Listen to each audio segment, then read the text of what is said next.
There are two types of committees that we deal with in Musman. One of these types are General Assemblies. There are 6 General Assemblies of the United Nations, such as the Disarmament and International Security Committee, also known as DISEC, or the Economic and Financial Committee, also known as ECOFIN. The second form of committees are specialized committees, which are very similar to General Assemblies, but are usually smaller and can vary. These can be Economic and Social Committees of the United Nations, or Historical and even Future Committees. Speeches in Model UN are the main way to express ideas in committee. Speeches are usually between 30 seconds and 1 minute. It is really important to be concise and state your points as clearly as possible. Parliamentary procedure is used in Model UN to maintain and facilitate debate. There are different types of points you can make to ask a question or speak to the chair. Points of order. A point of order is used when a delegate wants to draw attention to a possible procedural error made by another delegate or the chair. This point must be raised at the time of the incident, and the chair must rule immediately on the matter in question.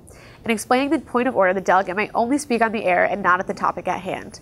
Points of order can interrupt a speaker, but only in the case where it directly relates to the speech or the speaker. Points of personal privilege. A point of personal privilege is used when a delegate wishes to raise a question or make a request relating to the organization of the meeting, personal comfort, or the conduct of fellow delegates and staff. This point may only interrupt a speaker if it relates directly to the speech at hand.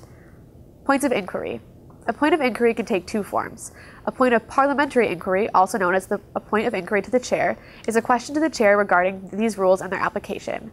A point like this may not be used to interrupt a speaker. The point of inquiry to the speaker is a substantive question to another delegate. This form of debate or point of inquiry is only in order during a substantive speech after the delegate who holds the floor has yielded to questions or during suspension of the rules following the introduction of a resolution.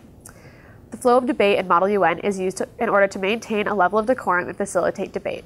We start off with opening debate and moving to a primary speakers list where delegates will discuss the topics they think they should discuss first. Once it has progressed and had substantive debate, the delegates will vote to set the agenda and move to the secondary speakers list. The secondary speakers list is where delegates will have the opportunity to go more in depth on what they think the main issues are within the topic and how they plan on working towards a solution. Once there has been substantive debate on the secondary speakers list, the delegates move into moderated and unmoderated caucuses. A moderated caucus is a part of informal debate that still requires discussion to be recognized by the dais. This is very similar to the primary speakers list. However, delegates will be called up one at a time to speak for the decided time until the decided length of the moderated caucus has expired. An unmod, or an unmoderated caucus, is the least formal type of debate where delegates have the opportunity to get out of their seats and debate freely with the rest of the committee. This is a time that should be used to begin formulating ideas in groups and writing working papers. During this debate, delegates will also be beginning to draft working papers in collaboration with others. This debate moves into the introduction of working papers, the discussion of working papers, and the process of amending the documents by taking out, changing, or adding clauses.